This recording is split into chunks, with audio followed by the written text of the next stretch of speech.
வணக்கம் ஃப்ரெண்ட்ஸ். பாக்யலட்சுமி சீரியல்ல இன்னும் எபிசோட்ல என்ன நடக்குதுன்னு பார்க்கலாம் வாங்க. சார் போஸ்ட் அப்படின்னு போஸ்ட்மேன் ஒரு நோட்டீஸ கொடுத்துட்டு போக, உனக்கு தான் கோர்ட்ல இருந்து நோட்டீஸ் வந்திருக்குன்னு சொல்றாரு செழியன். எல்லாரும் என்னவோ ஏதோன்னு திகைப்பும் அதிர்ச்சியுமா பார்த்துட்டு இருக்க பாக்யா அதை வெளியெடுக்கிறாங்க கவர்ல இருந்து. கோர்ட்ல இருந்து எதுக்கு பாக்யா உனக்கு லெட்டர் வந்திருக்கு அப்படின்னு ஈஸ்வரி கேட்க, கோபி தலை குனிஞ்சு நின்னுட்டு இருக்காரு. ரெஸ்டாரண்ட் விஷயத்துல அப்பா மேல அம்மா கேஸ் போட்டிருக்காங்கல்ல, அதோட ஹியரிங் நாளைக்கு வருது அப்படின்னு செழியன் மெதுவா சொல்ல எல்லாரோட முகத்திலையும் மின்னல் வெட்டுது.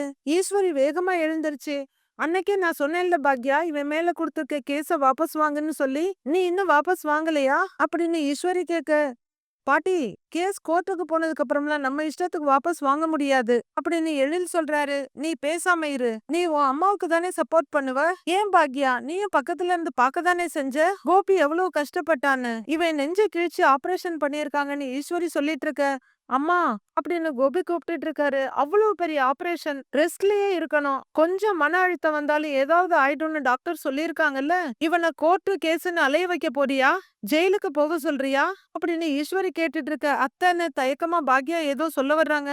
ஏன் பாக்யா இப்படி இருக்க, ஒரு அம்மாவோட கண்ணீர் உனக்கு பெருசா தெரியலையா அப்படின்னு ஈஸ்வரி கேக்குறாங்க. இந்த நேரத்துல அப்படி பேசக்கூடாதுதான். ரெஸ்டாரண்ட்ல பிரச்சனை நடந்தப்போ எல்லாரும் அம்மாவை சூழ்ந்துகிட்டாங்க, அடிக்க வந்தாங்க, அப்போ அம்மா அழுதாங்க. அந்த கண்ணீர் உங்களுக்கு பெருசா தெரியலையா, அந்த கண்ணீருக்கு விலையே இல்லையா அப்படின்னு எழில் சொல்ல, அப்ப அது என்னமோ நடந்துருச்சு, அந்த பிரச்சனை எல்லாம் இப்ப சரியாயிடுச்சுல்ல அப்படின்னு ஈஸ்வரி சொல்ல, அம்மா லட்சக்கணக்குல கடன் வாங்கியிருக்காங்க, எல்லாம் இவர் பண்ண தப்புனால தானே அப்படின்னு எழில் சொல்ல, அப்ப டாடி ஜெயிலுக்கு போகணும்னு சொல்றியானே அப்படின்னு இனியா கேக்குறாங்க. இதோ பாரு, நான் அப்படியெல்லாம் சொல்லல. கடகடன் நீங்க அம்மாவை யாரும் பிளேம் பண்ண வேணாம்னு தான் சொல்றேன், எல்லாத்துக்கும் அம்மாவை திட்ட வேணாம்னு தான் சொல்றேன் அப்படின்னு எழில் சொல்றாரு. அம்மா நினைச்சிருந்தா இந்த பிரச்சனையை அப்படியே விட்டுருக்கலாம்ல அப்படின்னு இனியா கேக்குறாங்க. ஒரு நாள் கூட நிம்மதியா இருக்க முடியாதா, என் புள்ள என் கூட வந்துட்டான்னு சந்தோஷப்படுறதுக்குள்ள அடுத்து ஒண்ணு நடக்க போகுது, ஐயோ அப்படின்னு கலங்கி நிக்கிறாங்க ஈஸ்வரி. அம்மா அழாதீங்கம்மா அப்படின்னு கோபி சொல்றாரு. ஆனா பாக்யா, நீ இப்படியெல்லாம் பண்ணுவேன்னு நான் கொஞ்சம் கூட எதிர்பார்க்கல. வீட்ல இருக்க எல்லார பத்தியும் கவலைப்பட்ட பாக்யாவா நீ இப்படி இரக்கமே இல்லாதவள் ஆயிட்டியே அப்படின்னு ஈஸ்வரி பேசிட்டு இருக்காங்க. அம்மா போதும், பாக்யாவை எதுவும் சொல்லாதீங்க அப்படின்னு கோபி சொல்றாரு. இவ போலீஸ் கம்ப்ளைண்ட் கொடுத்ததுனால தானே இந்த பிரச்சனை எல்லாத்துக்கும் காரணம், இவ பேசாம இருந்திருக்கலாம்ல அப்படின்னு ஈஸ்வரி கேக்குறாங்க. பாக்யா எதுக்கு போய் போலீஸ் கம்ப்ளைண்ட் கொடுக்கணும், நான் செஞ்சு தப்பால தானே, பாக்யா செஞ்சது சரிமா, நான் செஞ்சதுதான் தப்பு, அவையே அனுபவிக்கணும், தண்டனையை நான் தானே அனுபவிக்கணும், கோர்ட்டுக்கு போறேன், என்ன தண்டனை கொடுத்தாலும் நான் அதை ஏத்துக்கிறேன், அதை வச்சு நீங்க யாரும் சண்டை போட வேண்டாம், வீட்டுல புது பிரச்சனை ஒண்ணு வேண்டாம் அப்படின்னு சொல்லிட்டு கோபி அவரோட ரூமுக்கு போக, கோபி டேய் கோபி அப்படின்னு பரிதாபமா ஈஸ்வரி கூப்பிட்டு இருக்காங்க. அம்மா ஆனாலும் நீ ரொம்ப ஓவரா பண்ணிட்டு இருக்க அப்படின்னு இனியாவும் வழக்கமான டைலாக சொல்லிட்டு பின்னாடியே போறாங்க. செலியனும் வேகமா திரும்பி அவங்க பின்னாடி போயிடுறாரு. நீ இன்னும் வேற என்னென்ன பண்ண காத்திருக்கன்னு தெரியல அப்படின்னு ஈஸ்வரியும் வேகமா போயிடுறாங்க. மீதி நிக்கிற 5 பேரும் ஒருத்தர் ஒருத்தர் பாத்துட்டு நிக்கிறாங்க. எழிலும் அமிர்தாவும் டைனிங் டேபிள் சேர்ல எதிரெதிரில உட்கார்ந்துருக்க, அவங்களுக்கு நடுப்புற உட்கார்ந்துருக்காங்க பாக்யா. அம்மா நாளைக்கு எத்தனை மணிக்கு கோர்ட்டுக்கு போகணும்னு எழில் கேட்க, காலையில 10 மணிக்குடாங்கிறாங்க பாக்யா. இப்போதைக்கு எனக்குமே இதுதான் நல்ல முடிவு மாதிரி தோணுது அப்படின்னு எழில் சொல்லிட்டு இருக்கப்ப ஈஸ்வரி உள்ளர வர்றாங்க. எது, உங்க அப்பனை ஜெயிலுக்கு அனுப்புறதா அப்படின்னு ஈஸ்வரி கேட்க 3 பேரும் எழுந்து நிக்கிறாங்க. இல்ல பாட்டி, என்ன சொல்ல வந்தேன்னான்னு எழில் சொல்லிட்டு இருக்கும்போதே, பாக்யா இருந்தாலும் உனக்கு கொஞ்சம் கூட மனசாட்சியே இல்லாம போயிடுச்சு. கோபி முன்ன மாதிரி இல்ல, திருந்திட்டான், பண்ண தப்புக்கெல்லாம் தண்டனை அனுபவிக்கிறேன்னு சொல்றான், ஆனா அதெல்லாம் உனக்கு புரியவே செய்யாதுல்ல, அவனை பழி வாங்கியே தீரணும், அவ்வளவுதானே அப்படின்னு ஈஸ்வரி பாக்யா கிட்ட கேட்டுட்டு இருக்காங்க. இங்க பாருங்க, யாரையும் பழி வாங்கணுங்கிற எண்ணம் அம்மாவுக்கு சுத்தமா இல்ல அப்படின்னு எழில் சொல்றாரு. நான் தான் பாக்குறேனே, இவ்வளவுக்கு பிறகும் கோபி உனக்கு சப்போர்ட் பண்றான், உன் பக்கம் நிக்கிறான், ஆனா நீ கேஸ வாபஸ் வாங்க மாட்டேன்னு அடம் பிடிக்கிற. நீ முன்ன மாதிரி இல்ல பாக்யா, ரொம்ப மாறிட்ட, 4 காசு சம்பாதிக்க தொடங்குனதும் உனக்கு திமிர் வந்துருச்சு அப்படின்னு ஈஸ்வரி பேசிட்டு இருக்க. பாக்யா அமிர்தாவை பாக்குறாங்க. அமிர்தா கண்ணுல ஏதோ ஜாட காட்டுறாங்க. பாட்டி, அந்த காசு சம்பாதிக்கவே கூடாதுன்னு தானே அவர் சாப்பாட்டுல விஷத்தை கலந்தாரு அப்படின்னு எழில் சொல்ல, என்னமோ பண்ணிட்டான்டா, இல்லன்னு நான் சொல்லல, அதுக்காக அவனை துரத்தி துரத்தி அடிக்கணுமா, திருந்தி வாழ அவனுக்கு ஒரு வாய்ப்பு கொடுக்க கூடாதா அப்படிங்கிற ஈஸ்வரி பாக்யா பக்கம் திரும்பி, நீ வேற ஒரு ஆளாயிட்ட பாக்யா, உனக்கு இரக்கமே இல்லாம போயிடுச்சு, அவன் திருந்துனது உன் உன் கண்ணுக்கு தெரியல. நான் கதறதெல்லாம் உன் காதுக்கு கேட்கல இல்ல? திமிரு தலைக்கு ஏறி ஆடிக்கிட்டு இருக்க. இந்த ஆணவம் எல்லாம் நல்லதில்ல. உன்னையே அழிச்சிடும். ஆனா ஒண்ணு மட்டும் சொல்றேன். நாளைக்கு என் பையனுக்கு தண்டனைன்னு தீர்ப்பு மட்டும் வரட்டும். அவ்வளவுதான் சொல்லிட்டேன். என்னால அதை தாங்கிக்கவே முடியாது. நான் எதையாவது பண்ணிட்டு போய் சேர்ந்துருவேங்கிறாங்க ஈஸ்வரி. எழில் உச்சிக்கோட்டை கோபிக்கு மட்டும் தண்டனை கொடுத்துட்டாங்க. அப்புறம் நான் உயிரோடவே இருக்க மாட்டேன். அவனை ஜெயிலுக்கு அனுப்பின கையோட அப்படியே என்னையும் சுடுகாட்டுக்கு தூக்கிட்டு போயிடுங்க அப்படின்னு ஈஸ்வரி சொல்ல பாட்டின்னு அமிர்தாவும் எழிலும் பதறாங்க. சொல்லிட்டு ஈஸ்வரி கடகடன்னு வெளியே போயிடுறாங்க. ரூம்ல தனியா உட்கார்ந்துருக்காரு கோபி. பக்கத்துல வந்து உட்கார்ற ராதிகா தலை குனிஞ்சு உட்கார்ந்துட்டு இருக்க கோபி கிட்ட கோர்ட்டுக்கு போறத பத்தி யோசிக்கிறீங்களான்னு கேக்குறாங்க. ஒருவேளை நாளைக்கு கோர்ட்டுக்கு போனா நாளைக்கே தீர்ப்பு கொடுத்துருவாங்களா? தீர்ப்பு கொடுத்து நாளைக்கே நான் ஜெயிலுக்கு போக வேண்டி இருக்குமா? இந்த நேரம் பார்த்து உன்னையும் மையுவையும் நான் இங்க கூட்டிட்டு வந்திருக்கேனே. ஒரு 4-5 வருஷம் நான் ஜெயிலுக்கு போக வேண்டி இருக்கும்ல. இனியாவோட கல்யாணம், மையு குட்டியோட ஹையர் ஸ்டடீஸ், காலேஜ் எவ்வளவு பிளான் பண்ணி வச்சிருந்தேன். நான் ஜெயிலுக்கு போனா நடக்குமா இதெல்லாம்னு ஒரே பதட்டமும் பயமுமா கேட்டுட்டு இருக்காரு. ஐயோ கோபி, இதெல்லாம் ரொம்ப யோசிக்காதீங்க. நீங்க பயப்படுற அளவுக்கெல்லாம் எதுவுமே ஆகாதுன்னு ராதிகா சொல்றாங்க.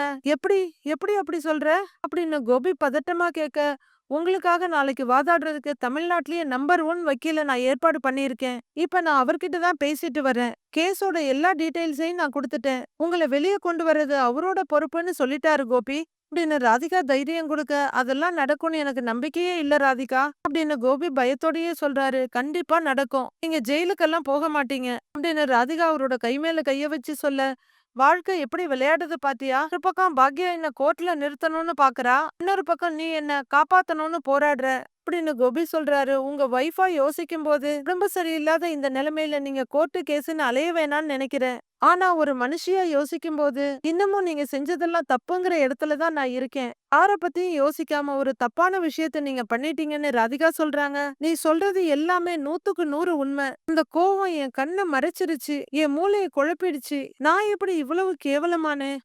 பாவம் பாக்யா, இனியா சொன்ன மாதிரி எனக்கு எதிரா என்னைக்குமே அவ எதுவுமே பண்ணதில்ல. அவ வேலை அவ வாழ்க்கைன்னு போய்கிட்டு இருந்தா.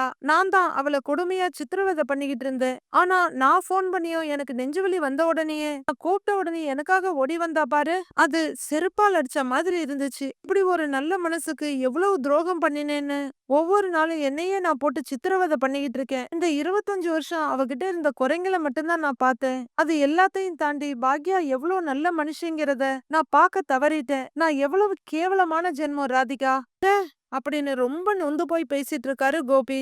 இப்ப பாக்யாவை பத்தி நீங்க நிறைய சொன்னீங்கல்ல, இதெல்லாம் முன்னாடியே தெரிஞ்சிருந்தா அவங்கள விட்டுட்டு போயிருக்க மாட்டீங்கல்ல, அவங்க கூடவே இருந்திருப்பீங்கல்ல அப்படின்னு ராதிகா கேக்குறாங்க. இப்படி ஒரு கேள்வி கேட்டா என்கிட்ட என்ன பதில் இருக்கு அப்படின்னு கோபி சொல்றாரு. பரவாயில்ல சொல்லுங்கங்கறாங்க ராதிகா. உன் கேள்விக்கு என்கிட்ட பதில் கிடையாது. என் மனசுல இருந்து சொல்றேன். முதல்ல பாக்யாவை பார்க்கும்போது அவ வேற மாதிரி தெரியறா. அது அந்த பழைய கோபிநாத் வாழ்க்கையில வந்தாலே அந்த மாதிரி தெரியல. புத்திசாலியா திறமசாலியான ஒரு பொம்பளையா இருக்கா. என்னடா இவன் இப்படிலாம் முதல் மனைவிய பத்தி பாராட்டுறானேன்னு தப்பா நினைச்சிடாத ராதிகா. என் மனசுல இருந்ததை நான் கொட்டிட்டேன், அவ்வளவுதான் அப்படின்னு கோபி சொல்ல, அதை அருமையா புரிஞ்சுகிட்ட ராதிகா, பரவாயில்ல கோபி, சரி தூங்கலாமான்னு கேக்குறாங்க. தூக்கம் வரும்னு நினைக்கிற அப்படின்னு கோபி கேட்க, கோர்ட்டு விஷயத்த பத்தி நீங்க யோசிக்கவே வேண்டாம், நாம பாத்துக்கலாம். நீங்க தனியாலாம் போக வேணாம், நானும் உங்க கூட வர்றேங்கிறாங்க ராதிகா. அதெல்லாம் ஒண்ணு வேண்டாம், எதுக்காக நீ கோர்ட்டுக்கெல்லாம் வரணும்? தனியா போயிட்டு வந்துடுறேங்கிறாங்க கோபி. இல்லங்க, நானும் உங்க கூட வர்றேன் அப்படின்னு ராதிகா அழுத்தமா சொல்ல, தேங்க்யூ தேங்க்யூ சோ மச். சரி நான் ட்ரெஸ் சேஞ்ச் பண்ணிட்டு வந்துடுறேன் அப்படிங்கிற கோபி ரொம்ப சங்கடத்தோடு எழுந்து தளர்வா நடந்து போயிட்டு இருக்காரு. மறுநாள் பொழுது விடியுது. ஈஸ்வரி சாமி கிட்ட, கடவுளே, என் பையன் ஒரு பெரிய இக்கட்ல மாட்டியிருக்கான், அவனை நீதான் காப்பாத்தணும். அம்மா மகமாயி, என் பையன் மட்டும் எந்த பிரச்சனையும் இல்லாம வெளியே வந்துட்டானா உன் சன்னதியில வந்து 108 தேங்காய் உடைக்கிறேன் அப்படின்னு பூஜை ரூம் முன்னாடி மனமுருகி வேண்டிக்கிட்டு இருக்காங்க. ஆக்யா வழக்கம் போல கிச்சன்ல சமையல் பண்ண செல்வி ஹெல்ப் பண்ணிட்டு இருக்காங்க. இனியாவும் செழியனும் சோஃபால உட்கார்ந்து இருக்காங்க. கிச்சனை ஒரு பார்வை பாக்குற ஈஸ்வரி பயங்கர கோவத்தோட முகத்தை திருப்பிக்கிறாங்க. இனியா பக்கத்துல வந்து நிக்க, பாரு உங்க அம்மா எப்படி இருக்கான்னு, எதுவுமே நடக்காத மாதிரி எப்படி நின்னுட்டு இருக்கா பாரு. அவ ஜெயில போட துடிக்கிறது உங்க அப்பாவ, அந்த வருத்தம் கொஞ்சமாவது அவளுக்கு இருக்காடா? ச்சே, கல்லெஞ்சக்காரியா போயிட்டாளே அப்படின்னு இனியா கிட்டையும் செழியன் கிட்டையும் மாறி மாறி புலம்பிட்டு இருக்காங்க ஈஸ்வரி. இத கிச்சன்ல இருந்து பாக்யாவும் செல்வியும் பாத்துக்கிட்டும் கேட்டுக்கிட்டும் இருக்காங்க. கோபி மாடியில இருந்து கீழே இறங்கி வர்றாரு. பின்னாடியே ராதிகாவும் வர்றாங்க. டாடி அப்படின்னு இனியா மெதுவா சொல்ல, திரும்பி பாக்குற ஈஸ்வரி. வந்தவனையே, கோபி கோபி அப்படின்னு அவரோட முகத்தை பார்த்து அழுதுட்டு இருக்காங்க.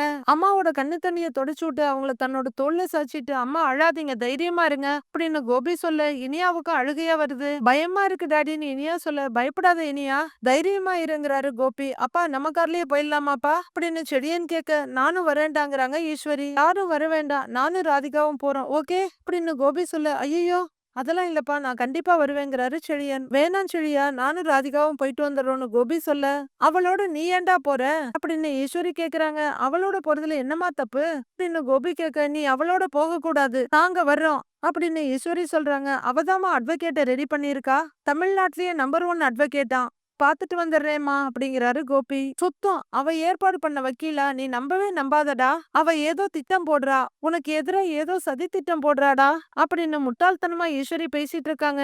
கிச்சன்ல பாக்யா பக்கத்துல நிக்கிற ராதிகா எல்லாரும் இதை கேட்டுட்டு இருக்காங்க. அப்படியெல்லாம் எதுவும் நடக்காதுமான்னு கோபி சொல்றாரு. இத்தனை நாளா கூட இருந்தா அவளை பத்தி உனக்கு தெரியலையாடா, அவ பாக்யாவோட ஃப்ரெண்டு, அவ உனக்கு உண்மையா இருக்கிறத விட பாக்யாவுக்கு தான் உண்மையா இருக்கா. சரி, நான் அழற மாதிரி அழறேன்னு பேசி வச்சிருப்பாளுங்க 2 பேருமா. அவளுங்க 2 பேரும் உன்னை ஜெயிலுக்கு அனுப்புறதுக்கு திட்டம் போட்டுட்டு இருக்காளுங்கடா. காலையில கூட சமையல் கட்டுல 2 பேரும் பேசி சிரிச்சுக்கிட்டு இருந்தாளுங்கடா. பாரு இப்ப கூட உள்ள சிரிச்சிட்டு இருக்காளுங்க அப்படின்னு ஈஸ்வரி பதறிட்டு இருக்க. உண்மையாவே பாக்யாவும் ராதிகாவும் சின்ன சிரிப்போடு தான் நிக்கிறாங்க. அவளும் வேண்டாம், அவ ஏற்பாடு பண்ண வக்கீலும் வேண்டாம் அப்படின்னு ஈஸ்வரி புலம்பி தள்ள, தேவையில்லாம பயப்படாதீங்கம்மா, டோன்ட் வரி, நான் பாத்துக்கிறேன் அப்படின்னு கோபி சொல்ல, நடக்கிறதெல்லாம் பார்த்தா பயப்படாம என்னடா செய்வாங்க அப்படின்னு ஈஸ்வரி கண்ண கசக்க, என்ன இது ஒண்ணும் ஆகாது, சின்ன குழந்தை மாதிரி அழுதுகிட்டு அப்படின்னு மறுபடியும் அம்மாவை தோல்ல சாச்சி தட்டி கொடுக்குறாரு கோபி. நான் பாத்துக்கிறேங்கிறேன்ல, டோன்ட் வரி ஓகே அப்படின்னு அம்மாவை சமாதானம் பண்ணி முடிக்க, டாடி உங்களை ஜெயில போட்டுற மாட்டாங்கல்ல அப்படின்னு அழுதுகிட்டே இனியா வந்து அவர் கைக்குள்ள நின்னுக்கிறாங்க. இல்லடா அப்படிலாம் இல்ல, அப்படிலாம் ஒண்ணும் நடக்காது, ஒருவேளை அப்படி ஏதாவது ஆச்சுன்னான்னு கோபி சொல்லிட்டு இருக்கும் போது, டாடி அப்படின்னு இனியா வேகமா அழ ஆரம்பிச்சிடுறாங்க. டேய் அழக்கூடாதுடா, ஒருவேளை அப்படி ஏதாவது ஆயிடுச்சுன்னா ஃபீல் பண்ணக்கூடாது, நீ தைரியமா இருக்கணும், அம்மா சொல்ற மாதிரி கேட்கணும், நல்லா படிக்கணும், சரியா சரியா இனியான்னு கோபி கேட்க, டாடி அப்படின்னு அழுதுட்டு இருக்காங்க இனியா. டேய் அப்படிலாம் பேசாதடா, எனக்கு உடம்பெல்லாம் பதறுது, நெஞ்சு வலியே வந்துரும் போல இருக்குங்கிறாங்க ஈஸ்வரி. அம்மா ஒருவேளை அப்படி ஏதாவது எனக்கு ஆயிடுச்சுன்னா அதுக்காக சொல்றேம்மா, பயப்படாதீங்க அப்படின்னு கோபி சொல்லிட்டு இருக்காரு. இங்க ராதிகா பாக்யா செல்வி 3 பேரும் ஒருத்தர் பாத்துக்கிறாங்க. சரியா, நான் நினைச்ச மாதிரி அப்படி ஒருவேளை எதுவும் ஆயிடுச்சுன்னா அப்புறம் இந்த குடும்பத்துக்கு நீதான் மூத்தவன், oh you have to take care, தைரியமா இரு அப்படின்னு கோபி சொல்லிட்டு இருக்க. கிச்சன்ல இருந்து வர்ற ராதிகா கோபி பக்கத்துல வந்து நின்னுட்டு, எதுக்கு எல்லாரையும் இப்படி பயமுறுத்திட்டு இருக்கீங்க, இவருக்கு எதுவுமே ஆகாது, ஜெயிலுக்கெல்லாம் போக மாட்டாரு, கோபி நீங்க வாங்க போலாங்கிறாங்க ராதிகா. டாடின்னு மறுபடியும் இனியா அழ ஆரம்பிக்க, இனியாவை கட்டிப்பிடிச்சு ஆறுதல் பண்றாரு கோபி. அடுத்து அம்மாவை ஆறுதல் பண்ணிட்டு செலியன் கிட்ட வர்றாரு. அவங்க எனக்கு பயமா இருக்குன்னு சொல்லிட்டு இருக்காங்க. செலியனை கூப்பிட்டு கட்டிப்பிடிச்சு ஓகேன்னு அவர் முதுகுலையும் தட்டி கொடுக்குறாரு கோபி. நல்லபடியா போயிட்டு வந்துருங்கப்பா அப்படின்னு செலியன் சொல்ல, எனக்கு செகண்ட் கொடுத்துட்டு அம்மா வரேம்மா அப்படிங்கிற ஒரு இனியா முதுகுல தட்டி வரேன்னு சொல்லிட்டு ராதிகா கூட கிளம்புறாரு. இதெல்லாம் பார்த்துட்டே நிக்கிறாங்க பாக்யா. பின்னாடியே போக ஈஸ்வரி கிட்ட வரேம்மான்னு சொல்லிட்டு திரும்புறாரு கோபி. பாக்யா பேக் எடுத்து தோல்ல மாட்டிட்டு, செல்வி கொஞ்சம் பாத்துக்கோ நான் வரேங்கிறாங்க. சரிக்கா, இப்படியே பொத்துனாப்புல ஓரமாவே போயிடு, இல்லன்னா உன் மாமியா ஏதாவது சொல்லும் போ அப்படின்னு செல்வி சொல்ல, பாக்யா வெளியே வர்றாங்க. கோபியை வெளியே அனுப்பி வச்சுட்டு இவங்க 3 பேரும் உள்ளார வர்றாங்க.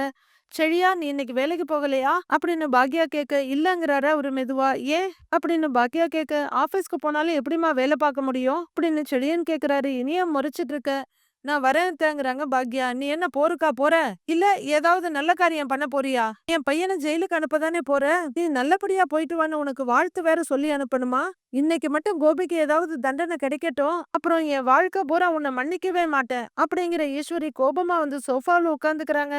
பாக்யா நிதானமா நடந்து போய் செருப்ப போட்டுட்டு உள்ளர ஒரு பார்வை பார்த்துட்டு திரும்பி நடக்க ஆரம்பிக்கிறாங்க.